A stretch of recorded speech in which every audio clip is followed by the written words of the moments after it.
एक तरफ दावा ये किया जा रहा है कि गाजा में संघर्ष विराम की संभावनाएं बढ़ रही हैं, लेकिन दूसरी तरफ बेंजामिन नेतन्याहू के द्वारा जो कदम उठाए जा रहे हैं, क्या उससे वाकई लगता है कि ऐसी स्थिति बन पाएगी? चूंकि अभी जानकारी मिल रही है कि बेंजामिन नेतन्याहू बफर जोन पहुंचे और इस दौरान उन्होंने सीरिया की सीमा में भी प्रवेश किया था और ऐसा पहली बार है जब कोई इजरायली नेता सीरियाई क्षेत्र में दाखिल हुआ। बफर जोन पर फिलहाल इजराइल का ही कब्जा है। दरअसल आपको बता दें कि बशर अल असद शासन के पतन के बाद इजरायली सैनिक दोनों देशों के बीच स्थित बफर जोन में दाखिल हो गए और यहां इजराइल और सीरिया के बीच कोई सैन्य गतिविधि न करने का समझौता था।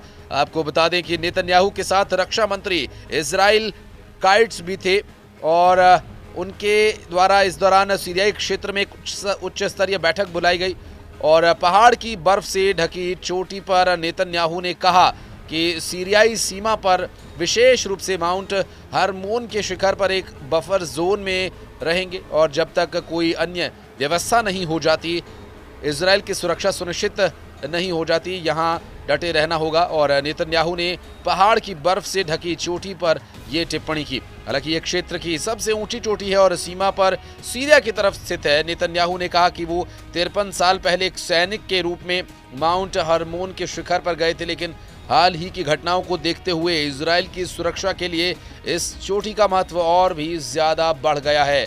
दरअसल गाजा पट्टी में 14 महीने से जारी संघर्ष की थमने की संभावना बढ़ती नजर आ रही है। इस दिशा में संघर्ष विराम समझौता करीब बताया जा रहा है। इजराइल के प्रधानमंत्री बेंजामिन नेतन्याहू बातचीत के लिए मंगलवार को मिस्र की राजधानी काहिरा रवाना हुए और समझौते के लिए अमेरिका, मिस्र और कतर मध्यस्थता कर रहे हैं। हालांकि इस बीच हमास ने एक बयान में ये कहा कि अगर इजराइल नई शर्तें रखना बंद कर दे तो गाजा में संघर्ष विराम और बंधकों पर समझौता संभव हो सकेगा।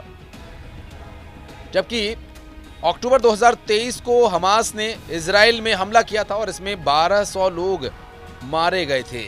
हालांकि तभी से इजराइल गाजा में हमास के सफाई के लिए सैन्य अभियान चलाए हुए है और इसमें अब तक 45,000 से ज्यादा फलस्तीनी मारे जा चुके हैं। हालांकि सूत्रों के मुताबिक जो जानकारी अब तक यहां पर मिल रही है उसमें नेतन्याहू गाजा में संघर्ष विराम पर वार्ता के लिए काहिरा रवाना हो गए हैं और आगामी दिनों में समझौते पर हस्ताक्षर होने की भी संभावना है। अमेरिका के राष्ट्रपति भवन व्हाइट हाउस के प्रवक्ता जॉन किर्बी ने कहा कि अमेरिकी अधिकारियों का यह मानना है कि सभी पार्टियां गाजा में संघर्ष विराम समझौते के करीब पहुंच रही हैं, जबकि मिस्र की सरकार से जुड़ा अल काहिरा न्यूज जो है वो ये बता रहा है कि संघर्ष विराम समझौते पर पहुंचने के लिए सभी पक्षों को साथ मिलकर मिस्र, कतर और अमेरिका समझौते के लिए मध्यस्थता कर रहे हैं। और अब ऐसे में ये समझौता हो तो बेहतर है, क्योंकि इससे पहले न जाने कितने ही लोगों का खून बह चुका है यहाँ पर।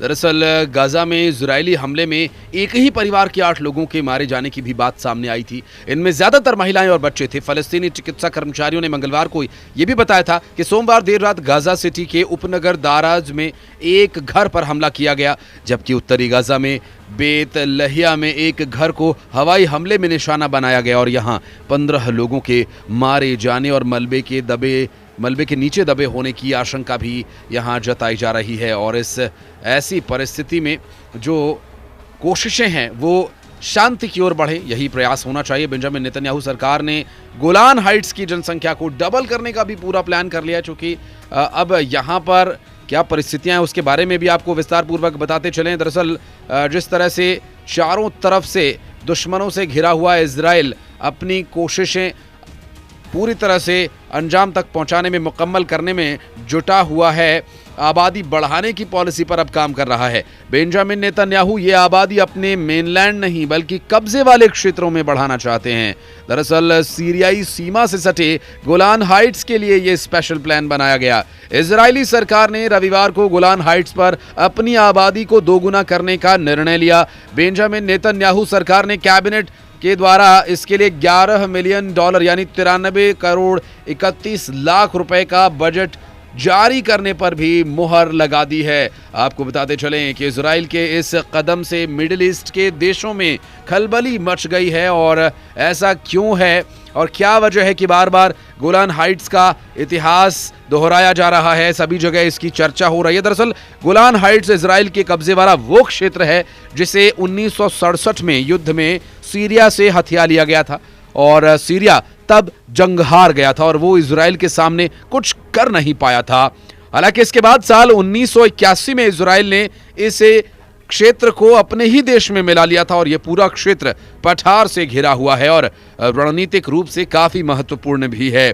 एक रिपोर्ट के मुताबिक गोलान हाइट्स की कुल आबादी 55,000 है और ऐसे में करीब 24,000 मुस्लिम और 31,000 यहूदी यहां रहते हैं और इजराइल ने इस क्षेत्र में तेजी से यहूदी आबादी को बसाया है। दरअसल बशर सरकार के गिरने का फायदा उठाने का ये एक कदम माना जा सकता है, चूंकि पड़ोसी देश सीरिया में कुछ दिन पहले ही राष्ट्रपति बशर अल असद की सरकार गिर गई थी और असद के विद्रोह के बीच देश छोड़कर उन्हें भागना पड़ा था। असद का लगातार विद्रोह हो रहा था, ऐसे में उन्हें अपना देश छोड़ना पड़ा था और ऐसे में जल्द ही विद्रोही सत्ता में आकर सरकार पर काबिज भी हो जाएंगे। हालांकि इसके बावजूद भी इजरायली सरकार सीरिया को हल्के में लेने के मूड में बिल्कुल भी नहीं है।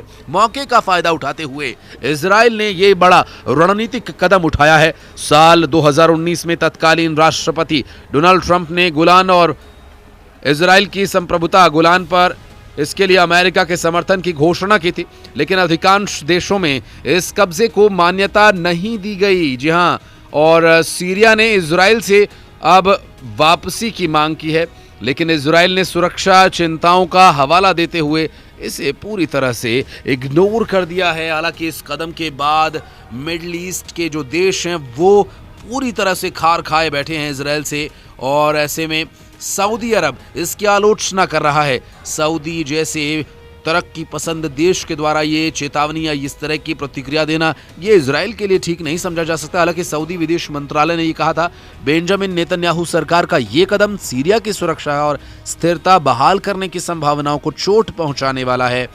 यूएई ने गोलान हाइट्स में बस्तियां बसाने के प्लान की भी कड़ी निंदा की है। कहा गया कि ये कदम क्षेत्र में तनाव को और बढ़ावा देगा। यूएई ने कहा कि वो सीरिया की एकता, स्वतंत्रता और अखंडता के लिए प्रतिबद्ध है। कतर ने इसे अवसरवाद करार देते हुए इजराइल के कदम को अंतर्राष्ट्रीय कानूनों का उल्लंघन करार दिया।